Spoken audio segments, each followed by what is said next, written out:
Welcome back to my channel. আশা করি আপনারা সবাই ভালো আছেন আর আমিও ভালো আছি। তো আজকে একটা রেসিপি ভিডিও নিয়ে আসছি। অনেকদিন রেসিপি ভিডিও দেওয়া হয়নি, তো সেই জন্য আসছে একটা রেসিপি ভিডিও নিয়ে। আর অনেকদিন আমি নিজের হাতে কিছু করিনি, বাট আজকে নিজের হাতে কিছু একটা রেসিপি করতে চলেছি, তো সেটার ভিডিওই আপনাদের দেব।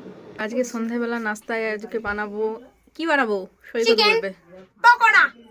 তাই তো আজকে সন্ধ্যায় নাস্তায় বানাবো চিকেন পকোড়া। তো এটা খেয়ে তো আর পেট ভর্তি হবে না, বাট অন্য কিছুও খাবো, ওটা বানাতে এখন অনেক টাইম।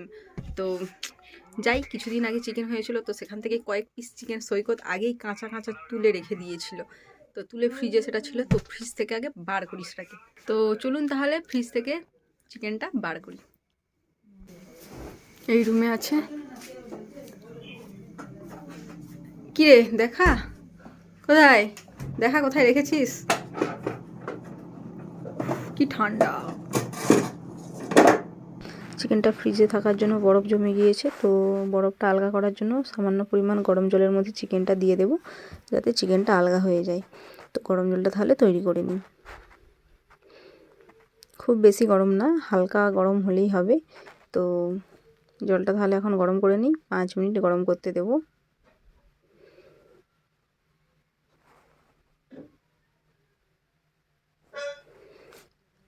তো 5 মিনিট পর দেখলাম জলটা গরম হয়ে গিয়েছে।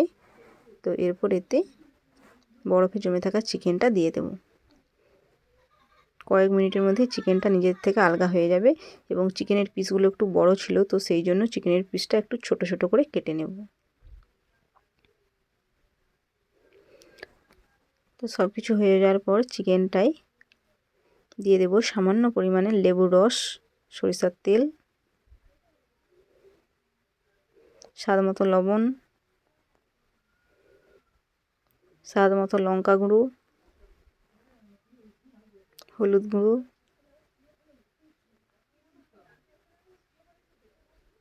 পেঁয়াজ কুচি, ধনেপাতা কুচি। এরপর দিয়ে দেবো কর্নফ্লাওয়ার। কর্নফ্লাওয়ারটা মাস্ট এতে দিতেই হবে। আর দিয়ে দেবো সামান্য পরিমাণে বেসন, বেসনের পরিমাণটা একটু কম দেব। আর দিয়ে দেবো একটা কাঁচা ডিম।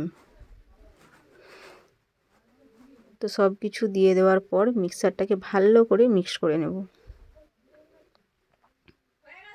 কিছুটা সময় নিয়ে ভালো করে মিক্সড করব। মিক্সড করার পরে দেখবেন কালারটা চেঞ্জ হয়ে যাচ্ছে। তো এই রকম কালার চলে আসবে।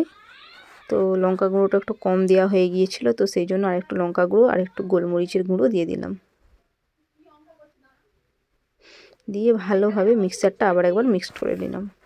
ঘন্টা বাদে আবার চলে আসছি চিকেনগুলো ভেজে নিতে। চিকেনটা এখন ভালোভাবে ম্যারিনেট হয়ে গিয়েছে, ঢাকা দিয়ে রেখেছিলাম, তো তারপর 30 মিনিট রেখে দিয়েছিলাম ম্যারিনেট করে। তো 30 মিনিট বাদে দেখলাম খুব ভালোভাবে ম্যারিনেট হয়ে গিয়েছে।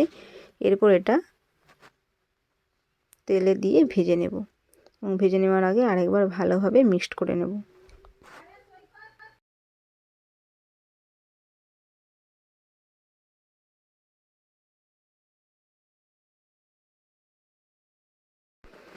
তো কড়াইতে তেলটা গরম হয়ে যাওয়ার পর এইভাবে একটা একটা পিস নিয়ে এইভাবে ভালো করে ভেজে নেব। খুব বেশি আঁচ করা চলবে না, মিডিয়াম আঁচের মধ্যে ভাজতে হবে, না হলে খুব বেশি আঁচ হয়ে গেলে ভেতরের চিকেনটা ভাজা হবে না, ওপরটা ভাজা হয়ে লাল হয়ে যাবে। তো মিডিয়াম আঁচে আমি ভালোভাবে চিকেনগুলো এইভাবে ভেজে নেব। তো দেখুন খুব সুন্দর ভাজা হয়ে গিয়েছে। তো এইভাবে সবগুলোই ভেজে নেব।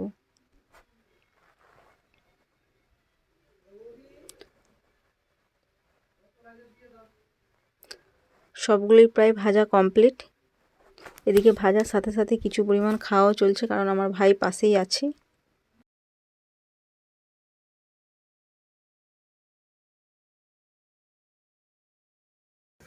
তো এই যে এগুলো ভাজা হয়ে গিয়েছে।